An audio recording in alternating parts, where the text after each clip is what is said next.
Paulo Gonet, eu quero lamentar a sua recondução. Muito. O senhor aceitou passivamente o Ministério Público Federal ser esculhambado. Não defendeu as prerrogativas constitucionais da instituição que o senhor deveria representar. Perdeu a titularidade da ação penal pública. Obrigado, presidente. Bom dia, general Davi. Bom dia, general Lancia. Eu não sou militar, mas eu nasci na Academia Militar das Agulhas Negras, em Resende, por onde os senhores passaram. Eu só tenho aqui a pedir que Vossas Excelências não façam como a atual presidente do Superior Tribunal Militar, talvez inspirada em outras altas autoridades desse país, comece a falar fora dos autos, dar opiniões políticas sobre o que não lhe cabe, porque a palavra dela não representa o plenário do Superior Tribunal Militar. Senhor Paulo Gonet, eu quero lamentar a sua recondução. Muito.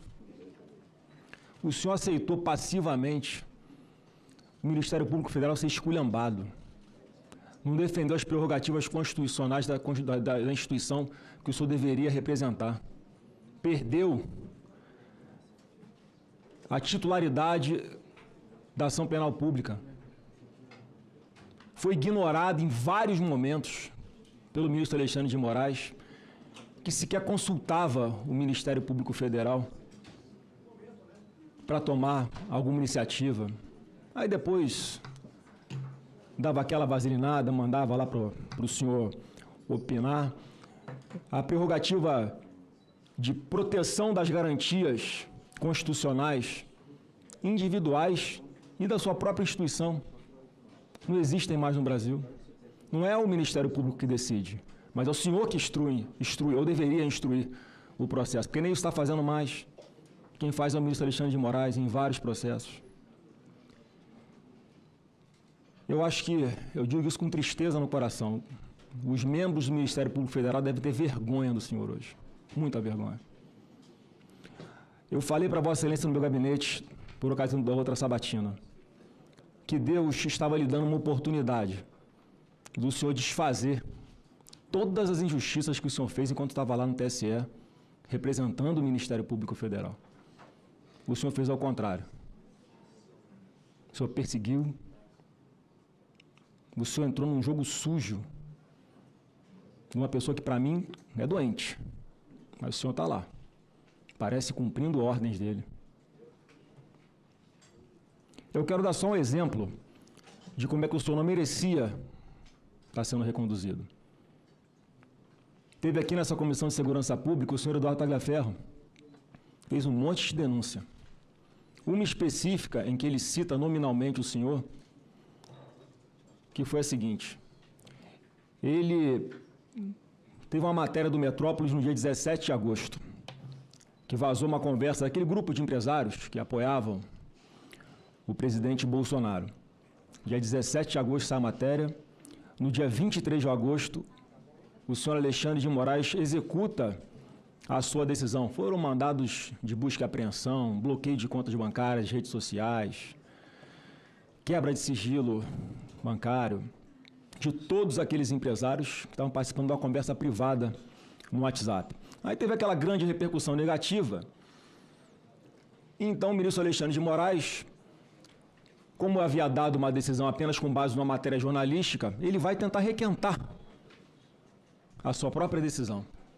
Ele pede que o seu juiz auxiliar, o Ayrton Vieira, solicite ao Tagliaferro para preparar um mapa mental para ajudar na fundamentação da sua decisão. E ele mostrou para a gente aqui, na Comissão de Segurança Pública, eu estava sentado aí, onde o senhor está, ele mostrou para a gente que recebeu um monte de documentos para que ele produzisse esse mapa mental nos dias 26, 27 e 28 de agosto. Ele fez o mapa mental no dia 29 de agosto, mostrou para a gente aqui os metadados, para comprovar que o documento tinha sido produzido naquele dia. E sabe qual dia o Alexandre de Moraes afastou o sigilo da sua decisão, porque estava tudo sob sigilo? No próprio dia 29. Ele provou para a gente aqui que o Alexandre de Moraes fraudou a própria decisão dele. Ele tinha dado uma decisão com base na matéria de jornal, estava sob sigilo. Ele usa uma estrutura de combate à desinformação do TSE para refazer a sua fundamentação e depois da publicidade. Aí, no meio do caminho, o Tagliaferro mostrou para a gente aqui que recebeu uma mensagem do senhor Lucas. Você conhece o senhor Lucas, né? É seu assessor, seu próprio assessor, procurador Gonet, cobrando o Tagliaferro. Abre aspas. Dr. Paulo Gonet, vice-PGR, me pediu para entrar em contato com você, Tagliaferro, sobre um assunto que ele tratou com o ministro Alexandre hoje cedo. O ministro Alexandre de Moraes, tratando com o senhor de uma investigação que não lhe caberia. Ao juiz cabe julgar, não cabe perseguir ninguém. E o Tagliaferro anunciou daqui, ó. Eu enviei o que eles me pediram para o Gonet. Eu enviei pessoalmente para ele, para o senhor, os pedidos que o Moraes combinou com ele. Eu enviei diretamente para o WhatsApp do Paulo Gonet. Foi quando ele mostrou aqui para a gente, para essas câmeras que estão nos filmando aqui agora, as mensagens do próprio telefone dele, que ele te havia enviado para o senhor. Foi quando até vazou o seu número publicamente, sem querer, mas aconteceu. Foi sem querer mesmo. E diante dessa grave denúncia, senhor Paulo Gonet, o senhor próprio está envolvido, o que o senhor fez? Se o senhor quiser responder agora, o senhor fez alguma coisa? Nada, né? O senhor não fez nada, ou pior, o senhor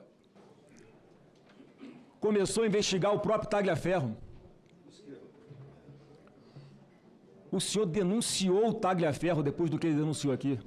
O senhor ofereceu denúncia contra o Tagliaferro por violação de sigilo funcional, coação no curso do processo, obstrução de investigação envolvendo organização criminosa e tentativa de abolição do Estado Democrático de Direito. O senhor, ao invés de investigar as graves denúncias, o senhor foi investigar quem denunciou. Igualzinho o senhor está fazendo com o deputado Eduardo Bolsonaro agora. Ele vai para os Estados Unidos, denuncia os abusos de Alexandre de Moraes e Vossa Excelência está aqui, abrindo inquérito para persegui-lo, ao invés de investigar as graves denúncias que estão sendo feitas. O senhor não tem vergonha de fazer isso? Nenhuma vergonha. Eu enviei todas essas denúncias, essa e várias outras, para o senhor. Está lá na PGR. Mandei o presidente do Supremo Tribunal Federal, quando era ainda o ministro Barroso. E não acontece absolutamente nada. Essa, senhor Paulo Gonet, foi apenas uma situação que foi aqui evidenciada. Imagina quantas outras não aconteceram ao longo dos últimos anos.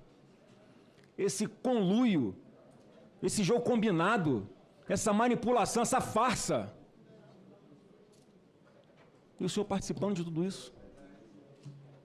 O senhor colaborando com a perseguição a pessoas inocentes?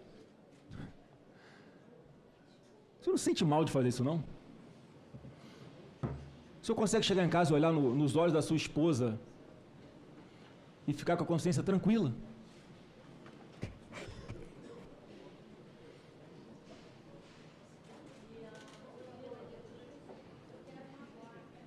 Tudo isso que o senhor está fazendo, em conluio com alguns outros do Supremo Tribunal Federal, é absolutamente nulo no Estado Democrático de Direito de verdade. E o jogo combinado dá um ar de ilegalidade. Não, o colegiado decidiu, tudo combinado. Todo mundo já sabe o resultado muito antes do processo começar. Não pelo que está nos autos, mas por quem vai julgar. Eu vou concluir agora, presidente, porque na sua frase inicial, o senhor Paulo Gonet disse que não fala nos autos. Mentira. Não fala fora dos autos. Mentira. O senhor não só fala fora dos autos, como o senhor atropela o Congresso Nacional, quando declara já de antemão, sem nem saber que texto está num possível projeto de anistia, que a anistia é inconstitucional. Eu vou lembrar ao senhor que lá em 1988, os constituintes de 1988 elencaram inicialmente 5 crimes que eram insuscetíveis de anistia: terrorismo, tráfico de drogas, tortura, tortura e crimes hediondos. E tinha um quinto lá, chamado, não sei se o senhor conhece, crime contra o Estado Democrático de Direito.